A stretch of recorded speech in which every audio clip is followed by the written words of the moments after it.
আজকে বানাবো ধনেপাতার চাটনি বা গ্রিন চাটনি।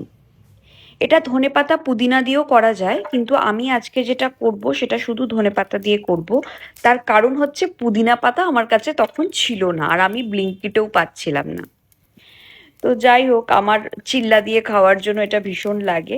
কিছুটা রসুন আর টমেটো প্রথমে তেলে ভালো করে ফ্রাই করে নেব।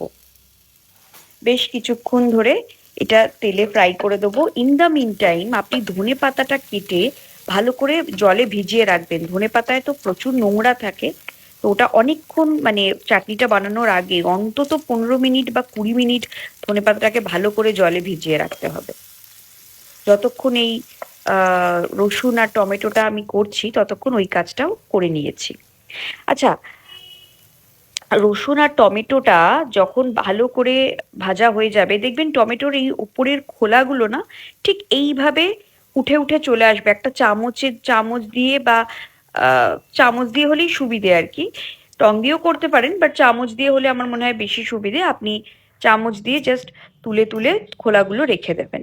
তারপর একটা বড় মিক্সার গ্রাইন্ডারের পাত্র নেবেন, যাতে বেশ অনেকটা ধনেপাতা একসঙ্গে গ্রাইন্ড করতে পারেন। সমস্ত ধনেপাতাগুলো দেবেন।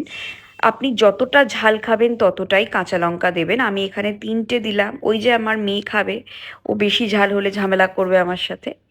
একটু জল মেশালাম, তাহলে পাতাটা আমার বাটতে সুবিধে হবে। এবার ধনেপাতাটা আমি ভালো করে গ্রাইন্ড করে নিলাম।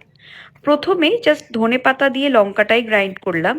এরপর আমার বেঁচে থাকা আরও কিছুটা ধনেপাতা, পুরোটা আমার আগেরবার ধরেনি, আর তার সাথে এই যে রসুন আর টমেটোটাও আমি ফ্রাই করেছিলাম সেটাও এর মধ্যে দিয়ে দেবো। টমেটোগুলো আমি সেজন্যই একদম ছোট করে কুচিয়ে কাটিনি, বা রসুনগুলো একদম কাটিনি, যাতে, আমি তো জানি এটাকে আমি গ্রাইন্ড করব, সেজন্য আমি আর ওই জাস্ট কোনো রকম টুকরো টুকরো করে ফ্রাই করে নিয়েছিলাম। এবার এই পুরো মানে যেটা রেডি করেছিলাম তার মধ্যে আপনি কিছুটা নুন, কিছুটা বিট নুন, কিছুটা লাল লঙ্কা সব কিছু অ্যাড করে, তার সাথে কিছুটা লেবুর রস অ্যাড করে পুরোটাকে আমি আবার পেস্ট করব।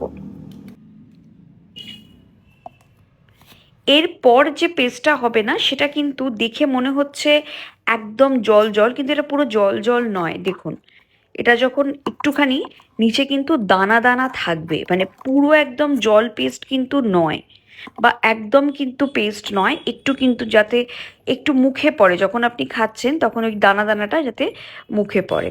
টেস্ট করে দেখে নেবেন যে নুন ঝাল সব কিছু ঠিক আছে কিনা। যেটা মনে হচ্ছে, আমার মনে হচ্ছিল একটু বিট নুন অ্যাড করতে হবে, আমি একটু বিট নুন অ্যাড করে দিলাম। এবার একটা এয়ারটাইট পাত্রে এটাকে রেখে দেবেন। এটা বেশ অনেক দিন আপনি ফ্রিজে রেখে খেতে পারবেন। আমি তো একবার বানাই, 15 দিন 16 দিন মতো আমার থাকে।